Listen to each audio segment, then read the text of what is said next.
اعوذ باللہ من الشیطان الرجیم بسم اللہ الرحمن الرحیم الحمد للہ رب العالمین الصلاۃ والسلام علی اشرف الانبیاء والمرسلین خاتم النبیین بالقاسم محمد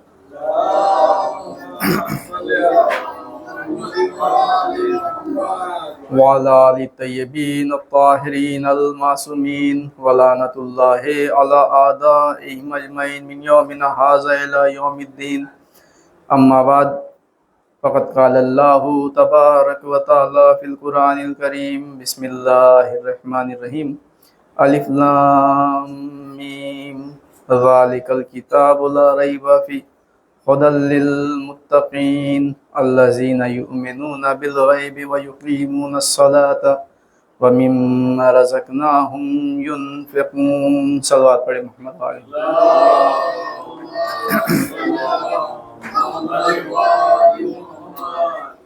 عزیزان گرامی، یہ درس قرآن اور درس حدیث اور روزمرہ کے شرعی مسائل کے عنوان سے برگزار ہو رہا ہے، جس میں ہم پہلے تفسیر قرآن بیان کرتے ہیں، اس کے بعد ایک موضوع کے تحت حدیثیں بیان کرتے ہیں، اور اس کے بعد چند شرعی مسائل. تفسیر قرآن کے حوالے سے سورہ بقرہ کی تفسیر شروع ہے، جس میں الف لام میم کے بارے میں بیان کر دیا گیا. اس کے بعد ذالک الکتاب لا ریب فیہ، ذالک الکتاب لا ریب فیہ، یہ وہ کتاب ہے جس میں کوئی شک نہیں. ہدی للمتقین، ہدایت ہے متقین لوگوں کے لیے. اب متقین لوگوں کی صفتیں بیان ہو رہی ہے. الذین یؤمنون بالغیب ویقیمون الصلاۃ ومما رزقناہم ینفقون، یہ وہ لوگ ہیں جو غیب پر ایمان رکھتے ہیں اور نماز کو قائم کرتے ہیں، اور جو ہم نے انہیں رزق دیا ہے اس میں سے وہ راہ خدا میں خرچ کرتے ہیں، انفاق کرتے ہیں. آج انشاءاللہ اس آیت کی تفسیر بیان کرنا ہے. تو ذالک کتابوں کے بارے میں بیان کیا گیا تھا کہ ذالکہ دور کے اشارے کے لیے بیان ہوتا ہے، لیکن یہاں جو کتاب ہے ہمارے ہاتھ میں موجود ہے، تو پھر یہاں ذالکہ کیوں کہا گیا؟ ذالکہ اس لیے کہا گیا ہے کہ ذالکہ کبھی کبھی باعظمت چیز کو بیان کرنے کے لیے بھی بیان کیا جاتا ہے. دور کے اشارے سے ہم باعظمت چیز کو بیان کرتے ہیں، لہٰذا یہاں ذالکہ جو ہے یہ عظمت کتاب کی وجہ سے بیان ہوا ہے. ذالک الکتاب، یہ وہ کتاب ہے لا ریب فیہ، جس میں کوئی شک نہیں ہے. یعنی ہو سکتا ہے انسان تردید کرے، شک کرے کہ یہ کسی بندے کا کلام ہے یا کسی نے اسے بیان کیا ہو. نہیں، یہ ایسا کلام ہے جو اللہ تعالیٰ کی طرف سے نازل ہوا ہے، اس میں کوئی شک و شبہ موجود نہیں ہے. لا ریب فیہ ہدی للمتقین، ہدایت ہے متقین لوگوں کے لیے. تو ہدایت کے عنوان سے ہدایت کی ہم نے اصطلاح کو بیان کیا تھا کہ ہدایت کہتے کسے ہیں. ہدایت دو طرح کی ہدایت کو بیان کیا گیا تھا، ہدایت تکوینی اور ہدایت تشریعی. ہدایت تکوینی یعنی اللہ تعالیٰ نے جب اس عالم کو خلق کیا تو تمام مخلوقات کو ایک طرح کی ہدایت دی ہے، یعنی ان میں ودیت کی ہے کچھ چیزیں، جیسے حیوانات ہے. حیوانات کو بھی ہدایت کی ہے کہ انہیں اپنی زندگی کس طرح سے گزارنا ہے، کیا کھانا ہے، کیا پینا ہے، کس طرح سے رہنا ہے. تو یہ بھی ایک ہدایت ہے. تو جتنی بھی موجودات ہے اس دنیا میں، تمام کی تمام کو خلق کرنے کے بعد اللہ نے ان کی ہدایت کی ہے کہ انہیں کس طرح سے اپنی زندگی کو گزارنا ہے. اسے کہتے ہیں ہدایت تکوینی. ہدایت تشریعی کیا ہے؟ ہدایت تشریعی وہ ہے جو خداوند عالم نے ہم انسانوں پر لازم کیا ہے. وہ کس طرح سے؟ نبیوں کے ذریعے سے، رسولوں کے ذریعے سے، اماموں کے ذریعے سے، کہ وہ ہمیں بتائیں گے کہ ہمیں اپنے کاموں کو کس طرح سے انجام دینا ہے، اپنی زندگی کو کس طرح سے گزارنا ہے، وہ ہمیں بتائیں گے. ہدی للمتقین، تو ہدایت متقین لوگوں کے لیے ہے۔ یہ کون سی ہدایت ہے؟ ایک اور ہدایت ہے، ہدایت کی دو قسمیں اور بیان کی جاتی ہے۔ ایک ہدایت یعنی دور سے راستہ بتا دینا، منزل کا راستہ بتا دینا، یہ ہے ایک ہدایت۔ اور دوسری ہدایت اس راستے پر چل کے منزل تک پہنچنا، یہ دوسری ہدایت ہے۔ جیسا کہ قرآن مجید جو نازل ہوا ہے صرف مسلمانوں کے لیے نازل نہیں ہوا، تو یہاں ہدایت بیان ہو رہی ہے متقین کے لیے۔ ایک جگہ قرآن میں ذکر ہو رہا ہے شہر رمضان الذی انزل فیہ القرآن، کہ ہم نے اس قرآن مجید کو ماہ مبارک رمضان میں نازل کیا جو تمام انسانوں کے لیے ہدایت ہے۔ تو یہ قرآن انسانوں کے لیے بھی ہدایت ہے اور متقین کے لیے بھی ہدایت ہے، لیکن دونوں کی ہدایت میں فرق ہے۔ جیسے انسانوں کے لیے ہدایت کیا ہے کہ اس میں جو باتیں ہیں انسانوں کے فائدے کے لیے بیان ہوئی ہے، انسانوں کی ترقی کے لیے بیان ہوئی ہے۔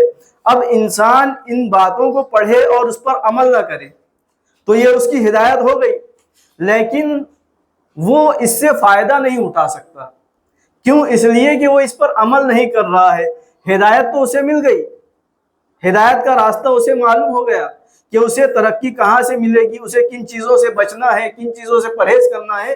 یہ ہدی للناس، ہدایت ہے انسانوں کے لیے۔ اب ہدی للمتقین کب ہوگا؟ جب انسان اس پر عمل کرے گا، تب جا کر وہ ہوگا ہدی للمتقین۔ اگر انسان اس پر عمل کر رہا ہے تو وہ ہدایت یافتہ ہو جائے گا۔ صلوات پڑھیں محمد و آل محمد پر۔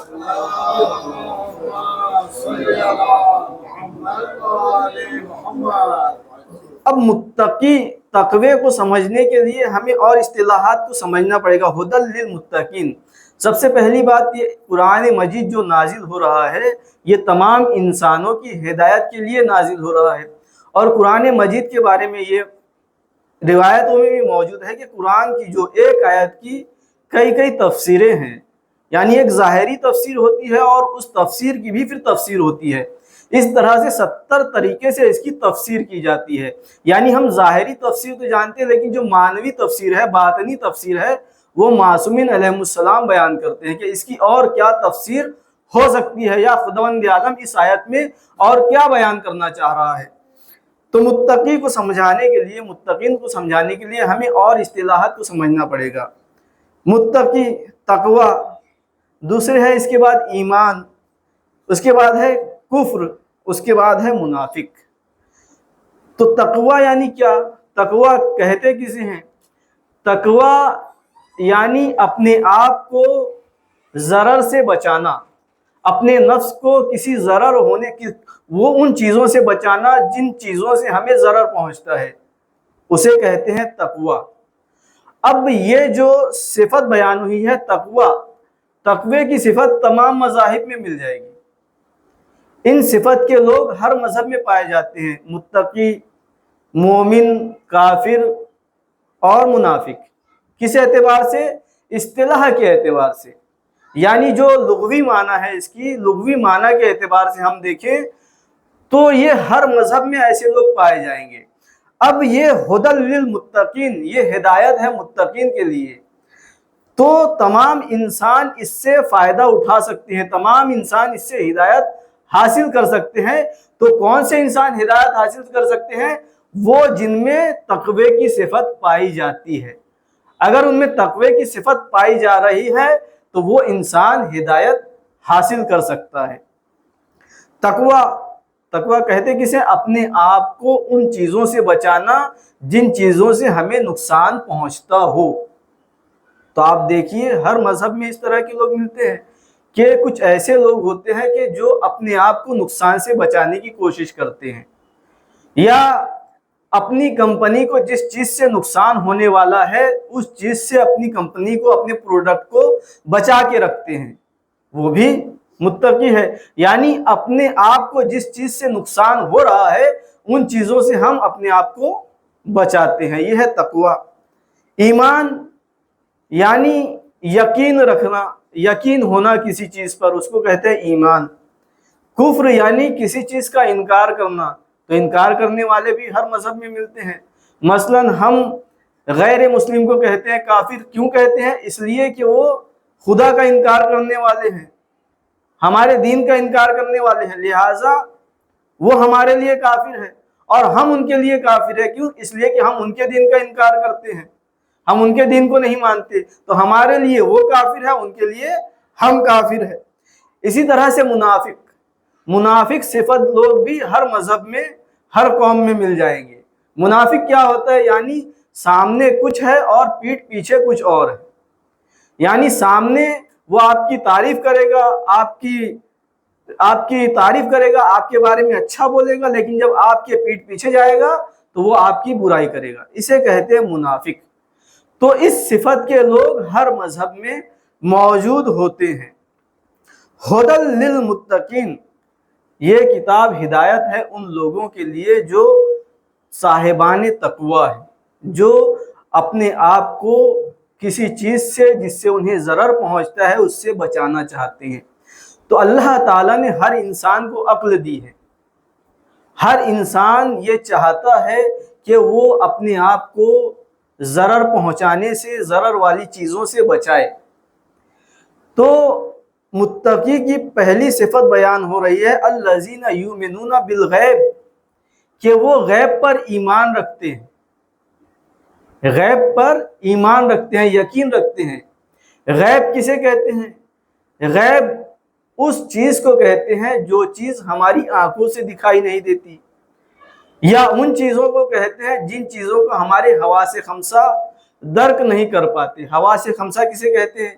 یعنی دیکھنے کی طاقت، سونگھنے کی طاقت، بولنے کی طاقت، لمس کرنے کی طاقت اور چھونے کی طاقت. ان 5 چیزوں کو حواس خمسہ کہا جاتا ہے. اور جو چیز ان 5 چیزوں سے درک کی جائے وہ ظاہر ہوتی ہے، یعنی اسے انسان ظاہر مانتا ہے. اور جو ان 5 حواس خمسہ سے درک نہ کر پائے 5 چیزوں سے، وہ غیب ہے. تو سب سے پہلے متقی کی صفت یہ بیان ہو رہی ہے کہ وہ غیب پر ایمان رکھتا ہے. اب چاہے وہ کسی بھی مذہب کا ہو، اگر انسان ہے، خداوند عالم نے انسان کو عقل دی ہے. عقل ہونے کی بنیاد پر جو صاحبان تقوی ہوتے ہیں ان کا ایمان غیب پر ہوتا ہے. یعنی یہ جو عالم موجود ہے، یہ عالم، جب ہم اس عالم میں غور و فکر کرتے ہیں تو یہ عالم ہمیں وجود خدا کی طرف لے جاتا ہے. یا ہم اس عالم پر توجہ نہ کریں، خود اپنے نفس پر توجہ کریں، اپنے آپ کو دیکھیں تو ہمارا یہ جو بدن ہے، یہ شریر جو ہے، یہ خود گواہی دیتا ہے کہ اس بدن کا کوئی نہ کوئی بنانے والا موجود ہے. جب انسان کی عقل یہ گواہی دیتی ہے کہ اس کا کوئی نہ کوئی بنانے والا موجود ہے، تو وہ بنانے والا اس نے اس انسان کے لیے کیا کیا چیزیں معین کی ہے اور اسے کن کن چیزوں پر عمل کرنا ہے، وہ اس کی تلاش میں جاتا ہے. یہ ہے غیب پر ایمان. یعنی ھدی للمتقین الذین یؤمنون بالغیب، وہ غیب پر ایمان رکھتے ہیں. جب غیب پر ایمان رکھا تو اسے وجود خدا پر بھی یقین ہو جاتا ہے کہ اس عالم ہستی کا کوئی نہ کوئی پیدا کرنے والا ہے. جیسا کہ مولا امیر المومنین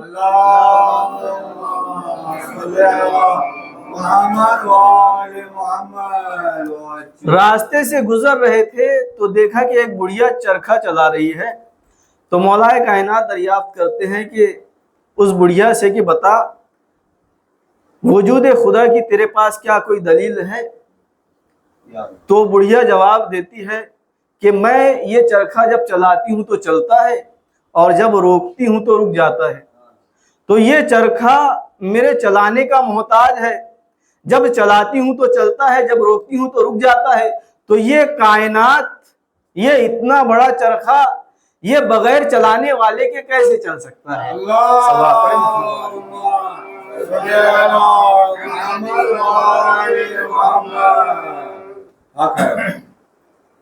ھدی للمتقین. تو یہ کتاب، یہ ایک تفسیر ہے، ظاہری تفسیر ہے. یعنی سب سے پہلے تو یہ قرآن مجید جو نازل ہوا ہے تمام انسانوں کی ہدایت کے لیے، تو انسانوں میں متقی صفت کے لوگ جو ہوتے ہیں وہ اس ہدایت کو قبول کرتے ہیں، یعنی ان کا ایمان غیب پر ہوتا ہے اور وہ خدا کے وجود کا اقرار کرتے ہیں۔ جب خدا کے وجود کا اقرار کر لیا تو اب خدا کیا چاہتا ہے؟ ہر انسان کی یہ فطرت ہوتی ہے کہ وہ اپنے سے بڑے کے سامنے جھکتا ہے، یہ ہر انسان کی فطرت میں موجود ہے کہ جب وہ دیکھتا ہے کہ یہ مجھ سے بڑا ہے تو وہ اس کے سامنے انکساری سے پیش آتا ہے۔ جھکنے کا مطلب یہ نہیں کہ اسے سجدہ کر لے، اس کے سامنے انکساری سے پیش آتا ہے، تمیز کے ساتھ پیش آتا ہے، یہ انسانی فطرت ہے۔ اگر کوئی اس سے چھوٹا ہے تو وہ اپنے چھوٹے کے سامنے جھکتا ہوا نظر نہیں آئے گا۔ جیسے اس دور حاضر میں دیکھ لیجیے آپ، امریکہ ہے جسے سپر پاور کہا جاتا ہے، تو وہ کیا کرتا ہے؟ جب کسی ملک پہ قبضہ کرنا ہوتا ہے یا اپنی بات منوانا ہوتا ہے تو جو اس سے کم طاقت والے ہیں ان پر حملہ کر دیتا ہے، اپنی بات منوا لیتا ہے، اور جو چھوٹے ممالک ہیں وہ اس کے سامنے جھک جاتے ہیں، اس کی بات مان لیتے ہیں، اعتراف کر لیتے ہیں۔ لیکن یہی امریکہ کیا رشیا کے ساتھ ایسا کر سکتا ہے؟ نہیں، کیونکہ وہ اس کے ہم وزن ہے، ہم پلہ ہے، اس کے سامنے وہ ایسا نہیں کر سکتا۔ تو انسانی فطرت ہے کہ وہ اپنے سے بڑی طاقت کے سامنے جھکتا ہے، یہ اللہ تعالیٰ نے انسان کی فطرت میں رکھا ہے۔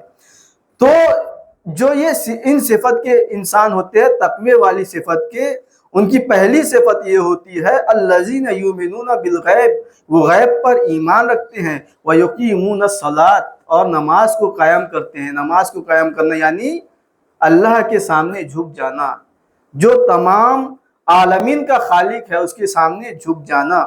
وَمِمَّا رَزَقْنَاهُمْ يُنْفِقُونَ، اور جو کچھ اللہ تعالیٰ نے انہیں رزق دیا ہے اسے راہ خدا میں خرچ کرتے ہیں۔ یہ تیسری صفت بیان ہو رہی ہے، یعنی پہلی صفت یہ کہ وہ غیب پر ایمان رکھتے ہیں، دوسری صفت یہ کہ وہ نماز قائم کرتے ہیں، اللہ تعالیٰ کے سامنے جھکتے ہیں، اور جو کچھ اللہ تعالیٰ نے انہیں رزق دیا ہے اس میں سے وہ انفاق کرتے ہیں۔ اب اس کا مطلب کیا؟ انفاق کا مطلب کیا ہے؟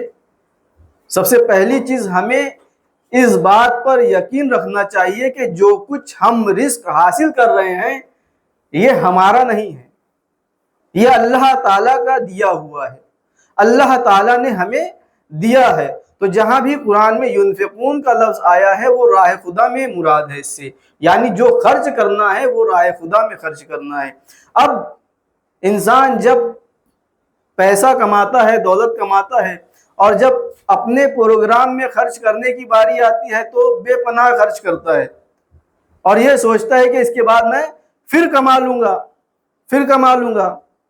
محنت کر کے کما لوں گا، تجارت کر کے کما لوں گا۔ لیکن جب راہ خدا میں خرچ کرنے کی باری آتی ہے تو وہ حساب لگانا شروع کرتا ہے کہ میں کیسے دے دوں اتنا پیسہ، یہ میری محنت کا مال ہے۔ تو جب اپنے لیے خرچ کرنا ہوتا ہے تو بے حساب خرچ کرتا ہے، کوئی حساب نہیں کہ میں پھر سے کما لوں گا۔ لیکن جب راہ خدا میں خرچ کرنا ہوتا ہے تو وہ سوچ میں پڑ جاتا ہے کہ کیسے دے دوں، کہاں سے دوں، کہاں سے آئے گا۔ انسان کو یہ سوچنا چاہیے کہ جو رزق اس کے پاس آیا ہے یہ اس کا نہیں ہے، وہ خداوند عالم کا دیا ہوا ہے۔ جب اس کے پاس کچھ نہیں تھا تو اس نے سب کچھ دے دیا، تو جب اس کی راہ میں خرچ کرے گا تو وہ کتنا دے گا؟ صلوات پڑھیں محمد۔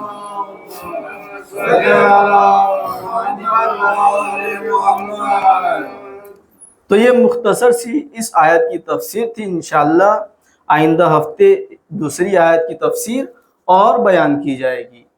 اور حدیث کے عنوان سے، چونکہ یہ ماہ شعبان کا مہینہ ہے، بڑا ہی مبارک مہینہ ہے، اور اسی مہینے میں جو مبارک دن گزرے ہیں، جیسا کہ مولا امام حسین علیہ السلام کی ولادت کا دن گزرا، مولا جناب عباس علمدار کی ولادت کا دن گزرا، جناب زینب سلام اللہ علیہ کی ولادت کا دن گزرا، اور بڑی مبارک رات شب برات، جو شب ہے ہمارے امام عصر امام زمانہ علیہ السلام کی ولادت کا دن،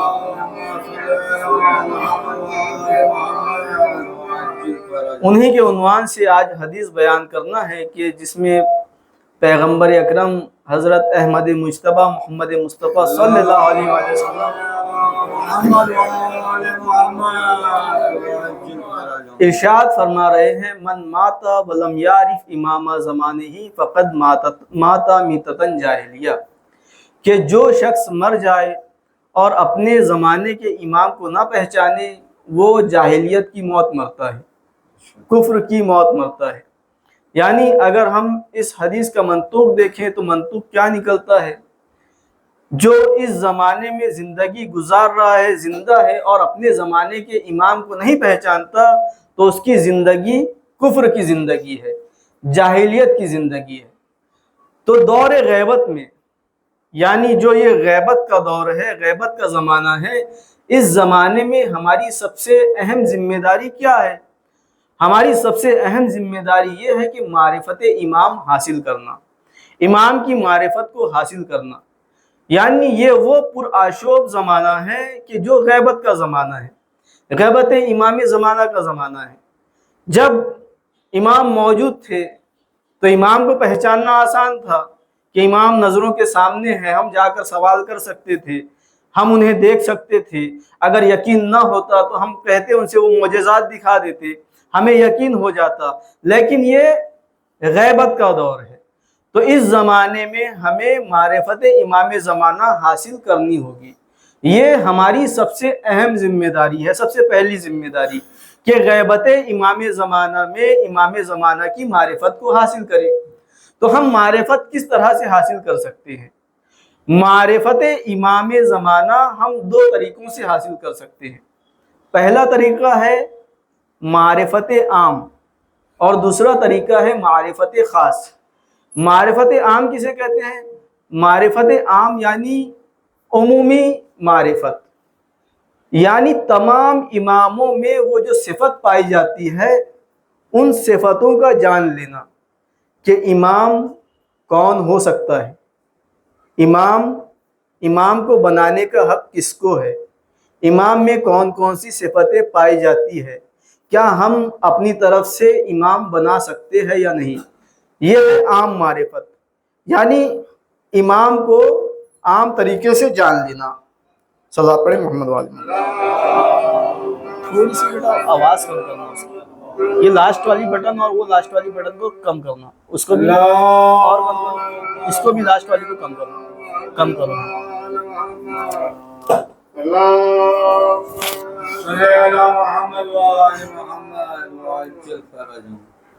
تو یہ بہت اہم چیز ہے، یعنی امام کی معرفت ہمیں کیسے حاصل ہو؟ تو پہلا طریقہ ہے معرفت عام، جو عموماً ہمارے ہاں مجالس میں امامت کے موضوع پر علماء اور ذاکرین بیان کرتے رہتے ہیں کہ امام کیسا ہونا چاہیے، امام کن صفتوں کا حامل ہونا چاہیے۔ جیسا کہ قرآن مجید میں بھی ذکر ہو رہا ہے کہ امام بنانے کا حق صرف اللہ تعالیٰ کو ہے، امام جو بنائے گا صرف اللہ تعالیٰ بنائے گا۔ اور پیغمبر اکرم نے بھی اپنی طرف سے کسی کو امام نہیں بنایا ہے۔ جو غدیر خم میں مولائے کائنات کو امام معین کیا تو وہ بھی اللہ تعالیٰ کے حکم سے۔ جب آیہ بلغ نازل ہوئی ہے تو آیہ بلغ کے بعد پیغمبر اکرم نے ان کی امامت کا اعلان کیا، ان کی ولایت کا اعلان کیا ہے، اس لیے کہ وہ امام پہلے سے تھے اور انہیں پہلے بنایا جا چکا تھا، لہٰذا ان کی امامت کا اور ولایت کا غدیر خم کے میدان میں اعلان ہوا ہے۔ من کنت مولا ہو فہذا علی مولا، کہ جس کا میں مولا ہوں اس کے علی مولا ہے۔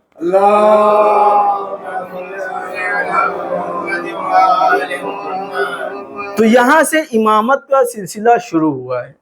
اور معرفت خاص یعنی وہ خاص صفتیں جو ایک خاص امام میں پائی جانی چاہیے، یعنی جو عام صفتیں ہیں ہم ان کو منطبق کریں ان اماموں پر جو دعویٰ کرتے ہیں امامت کا، ان شخصیت پر جو دعویٰ کرتے ہیں امامت کا۔ یعنی دنیا میں اگر کوئی شخص امامت کا دعویٰ کر رہا ہے، جو عام صفتیں ہیں امام کی، ہمیں انہیں منطبق کرنا ہوگا ان اشخاص پر جو امامت کا دعویٰ کرتے ہیں۔ امام نبی کی طرح معصوم ہونا چاہیے، امام نبی کی طرح ہدایت کے لیے بھیجا جاتا ہے، امام لوگوں کا ہادی اور رہبر ہوتا ہے، امام کے پاس بھی وہی کمالات ہوتے ہیں جو نبیوں کے پاس ہوتے ہیں۔ اگر کوئی دعویٰ کرتا ہے امامت کا تو اس کے پاس یہ تمام کمالات موجود ہونا چاہیے۔ تو امامت کا سلسلہ ہمارے یہاں مولائے کائنات سے شروع ہوتا ہے اور ہمارے آخری امام امام عصر امام مہدی علیہ السلام پر ختم ہوتا ہے۔ تو امام مہدی کے حوالے سے امام کی ولادت 255 ہجری میں ہوتی ہے۔ بڑے ہی پرآشوب ماحول میں عباسی خلفاء کا دور تھا اور وہ نہیں چاہتے تھے کہ امام کی ولادت ہو، وہ یہ چاہتے تھے کہ امام کو پیدا نہ ہونے دیں، لیکن اللہ تعالیٰ جسے اس دنیا میں بھیجنا چاہے اسے کوئی روک نہیں سکتا۔ تو ایسا انتظام ہوا کہ مولا امام حسن عسکری علیہ السلام کے گھر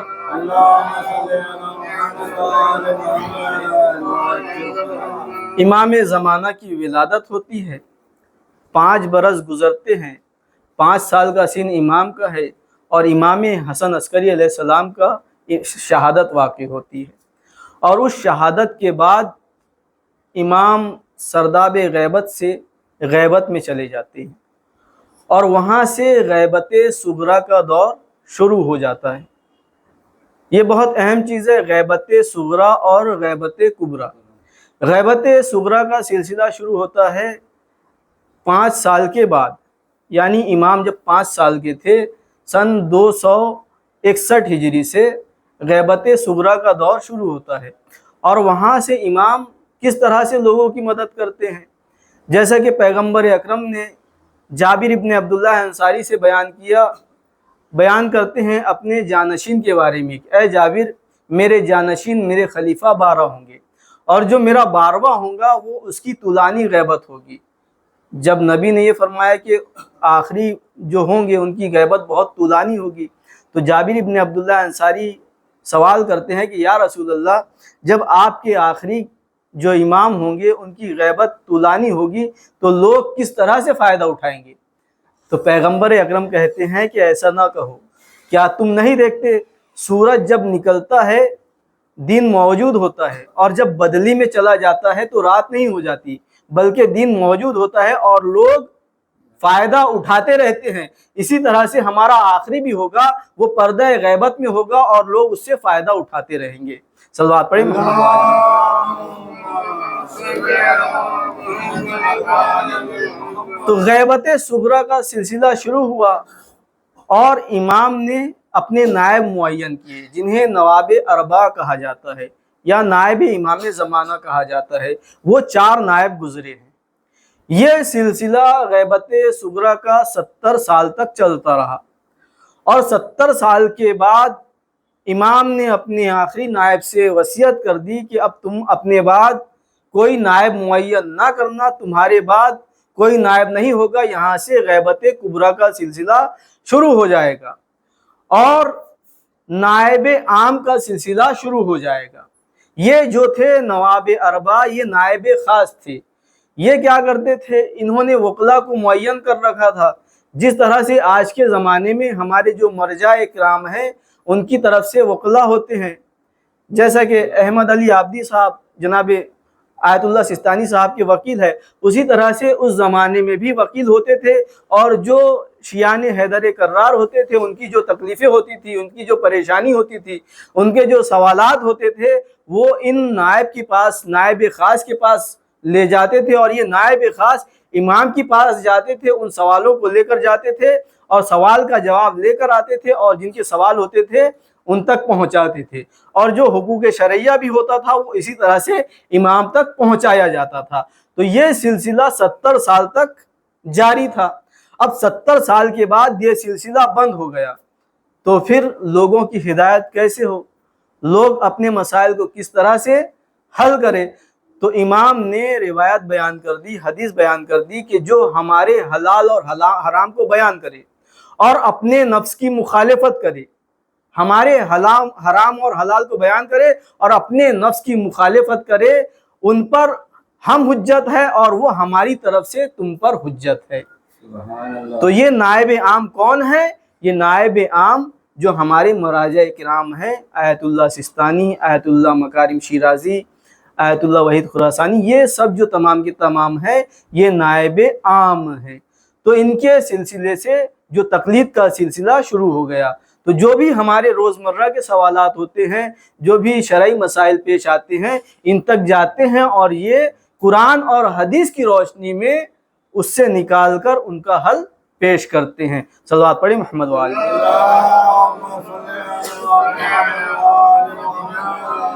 اور دوسری اہم بات یہ کہ جب تک غیبت صغریٰ کا زمانہ تھا تب تک یہ ممکن تھا کہ کوئی انسان امام سے ملاقات کر لے، امام اس سے ملاقات کر لے، لیکن جب غیبت کبریٰ کا سلسلہ شروع ہوا تو یہ پاسبل نہیں ہے کہ کوئی یہ دعویٰ کرے کہ ہم نے امام سے ملاقات کی، اس لیے کہ یہ غیبت کبریٰ کا دور شروع ہو چکا ہے۔ اگر کوئی یہ دعویٰ کرتا ہے کہ میں نے امام سے ملاقات کی تو اس ملاقات کا مطلب یہ ہے کہ امام کا ظہور ہو گیا۔ اس لیے کہ کوئی اگر آپ سے کہے کہ میں نے امام سے ملاقات کی ہے، یا کوئی واقعہ بیان کرے غیبت کبریٰ کے زمانے کا کہ غیبت کبریٰ میں کسی نے ملاقات کی ہے، تو ایسا پاسبل نہیں ہے، ممکن نہیں ہے۔ اس لیے کہ اگر ایسا ہوگا تو گویا یہ کہ امام کا ظہور ہو گیا ہے، اور امام کا ظہور ابھی ہوا نہیں ہے، اس لیے کہ قیامت کی کئی علامات اور ظہور کی کئی علامات ابھی بھی باقی ہے۔ لہٰذا ہم یہ نہیں کہہ سکتے کہ امام کا ظہور ہو چکا ہے۔ امام ہو سکتا ہے کہ امام ملاقات کریں، امام مدد کریں، لیکن ہم یہ نہیں کہہ سکتے کہ جس نے ہماری مدد کی ہے، جس نے ہماری مشکل حل کی ہے، وہ امام زمانہ ہے، یہ ہم نہیں کہہ سکتے۔ اگر کوئی یہ دعویٰ کرتا ہے تو روایتوں میں آیا ہے کہ وہ جھوٹا ہے، کاذب ہے، اس کی بات کا اعتبار نہیں کیا جائے گا۔ صلوات پڑھیں محمد وآلہ۔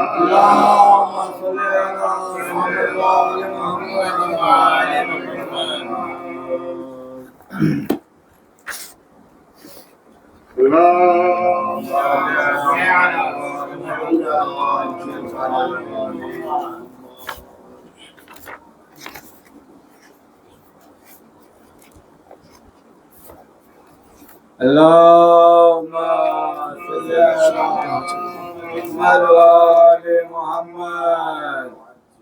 اللهم صل على محمد وآل محمد وعجل فرجهم۔ مسائل جو روزمرہ کے شرعی مسائل ہوتے ہیں، اس میں ہم خرید و فروخت کے احکامات کو بیان کر رہے تھے کہ کون سے معاملات حرام ہیں، کون سے معاملات مکروہ ہے اور کون سے معاملات جائز ہے۔ تو اس میں حرام معاملات ہم نے بیان کر دیا تھا۔ اب مسائل بیان ہو رہے ہیں کہ کیسے ہمیں تجارت کے کاموں کو انجام دینا ہے، خرید و فروخت کے کاموں کو انجام دینا ہے۔ مسئلہ بیان ہو رہا ہے، اگر کوئی شخص نجس چیز بیچنا چاہے تو ضروری ہے کہ وہ اس کی نجاست کے بارے میں خریدار کو بتا دے، اور اگر اسے نہ بتائے تو وہ ایک حکم واجب کی مخالفت کا مرتکب ہوگا۔ مثلا نجس پانی کو وضو یا غسل میں استعمال کرے گا اور اس کے ساتھ اپنی واجب نماز پڑھے گا، یا اس نجس چیز کو کھانے یا پینے میں استعمال کرے گا، البتہ اگر یہ جانتا ہو کہ اسے بتانے سے کوئی فائدہ نہیں کیونکہ وہ لاپرواہ شخص ہے اور نجس پاک کا خیال نہیں رکھتا، تو ایسے اسے بتانا ضروری نہیں۔ یعنی اگر انسان کوئی نجس چیز بیچ رہا ہے تو اسے بتانا ہوگا کہ میں یہ جو چیز بیچ رہا ہوں یہ نجس ہے۔ اگر وہ نہیں بتاتا ہے، مثلا پانی بیچ رہا ہے تو پانی جو مومن بندہ لے کر جائے گا اس سے وضو کرے گا، وضو سے واجب نماز پڑھے گا، تو اس نے نجس پانی سے وضو کیا تو اس کا جو گناہ ہے وہ اس کے سر آئے گا، کیونکہ اس نے نجس چیز بیچی اور بیچنے کے پہلے بتایا نہیں۔ لیکن ایک ایسے شخص کو بیچ رہا ہے جو نجس اور پاک کے بارے میں تمیز نہیں کرتا، وہ نجس مال بھی استعمال کر لیتا ہے، پاک مال بھی، کوئی پرواہ نہیں کرتا۔ تو اگر ایسے شخص کو بیچ رہا ہے جو پرواہ نہیں کرتا، لاپرواہ شخص ہے، تو اسے بتانا ضروری نہیں ہے۔ لیکن اگر ایسے شخص کو بیچ رہا ہے جو متقی ہے، پرہیزگار ہے، بندہ مومن ہے، تو اسے بتانا ضروری ہے، نہیں تو وہ گناہ کا مرتکب ہوگا۔ اس کے بعد دوسرا مسئلہ بیان ہو رہا ہے، اگرچہ کھانے والی اور نہ کھانے والی نجس دواؤں کی خرید و فروخت جائز ہے، لیکن ان کی نجاست کے متعلق خریدار کو اس صورت میں بتا دینا ضروری ہے جس کا ذکر سابقہ مسئلے میں کیا گیا ہے۔ جو دوائیاں ہوتی ہے اکثر اس کے بارے میں بتایا نہیں جاتا، اس لیے کہ انسان جو دواؤں کو استعمال کرتا ہے بہت ضرورت کے وقت، یعنی بیماری سے نجات پانے کے لیے، اگر وہ دوا نہیں کھائے گا تو اسے ہلاک ہو جائے گا، نجات نہیں ملے گی۔ تو اکثر بتایا نہیں جاتا کہ دوا نجس ہے یا پاک ہے، لیکن جیسے کہ تیل وغیرہ ہوتے ہیں وہ بیچے جاتے ہیں، یا اس طرح سے سیال چیز جو بیچی جا رہی ہے دوا کے طور پر، تو یہ اسی پہلے والے مسئلے کے تحت اگر بندہ مومن خرید رہا ہے تو اسے بتا دے اس کی نجاست کے بارے میں، تاکہ وہ اس سے بچ سکے۔ یعنی اگر اسے نماز وغیرہ پڑھنی ہے تو نماز کے وقت ان دواؤں کا استعمال نہ کرے جو بدن پہ لگانے والی ہوتی ہے، جیسے آئنمنٹ ہوتے ہیں، کچھ اور چیزیں ہوتی ہیں، اگر وہ نجس ہے تو نماز کے وقت اس کا استعمال نہ کریں، ان احکامات کو انجام دیتے وقت اس کا استعمال نہ کریں، اور اس کے لیے بتانا بھی ضروری ہو جاتا ہے۔ صلوات پڑھیں محمد وآل محمد۔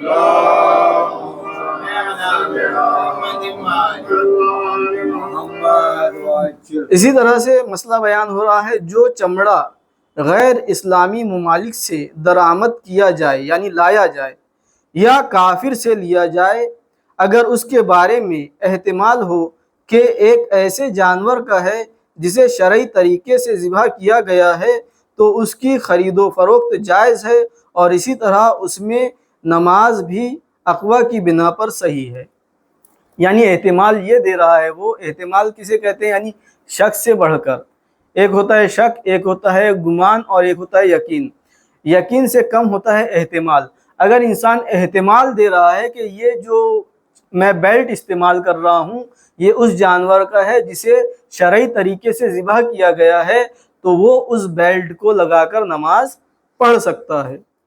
اسی طرح سے جو تیل غیر اسلامی ممالک سے درآمد کیے جاتے ہیں، اگر ان کے نجس ہونے کے بارے میں علم نہ ہو، نجس ہونے کے بارے میں علم نہیں ہے، تو ان کی خرید و فروخت میں کوئی حرج نہیں، اور جو چربی کسی حیوان کے مر جانے کے بعد حاصل کی جاتی ہے، اگر اسے کافر سے لیں یا غیر اسلامی ممالک سے منگائیں تو اس صورت میں جب کہ اس کے بارے میں احتمال ہو کہ ایسے حیوان کی ہے جسے شرعی طریقے سے ذبح کیا گیا ہے تو وہ پاک ہے اور اس کی خرید و فروخت جائز ہے۔ یہ احتمال دیا جا رہا ہے نا، احتمال یقین سے کم ہوتا ہے۔ اگر وہ کھانے پینے کے لیے استعمال نہیں ہو رہی ہے وہ چیزیں تو اس کا استعمال کر سکتے ہیں پاک سمجھ کر۔ صلوات پڑھیں محمد والے محمد۔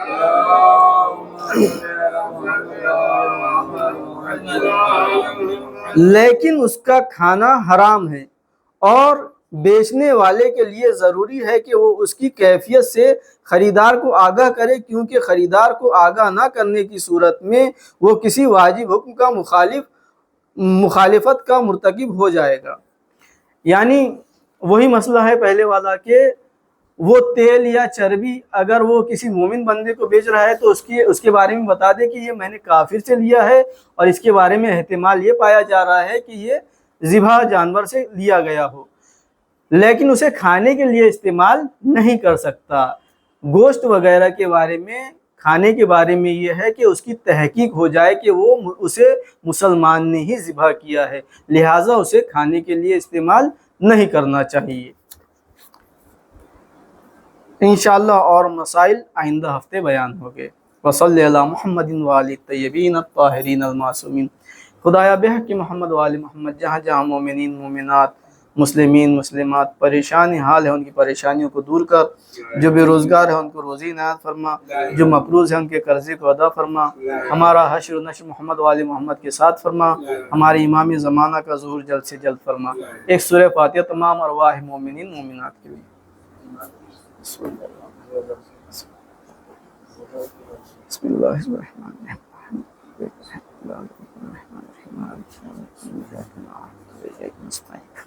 اهدنا الصراط المستقيم صراط الذين أنعمت عليهم غير المغضوب عليهم ولا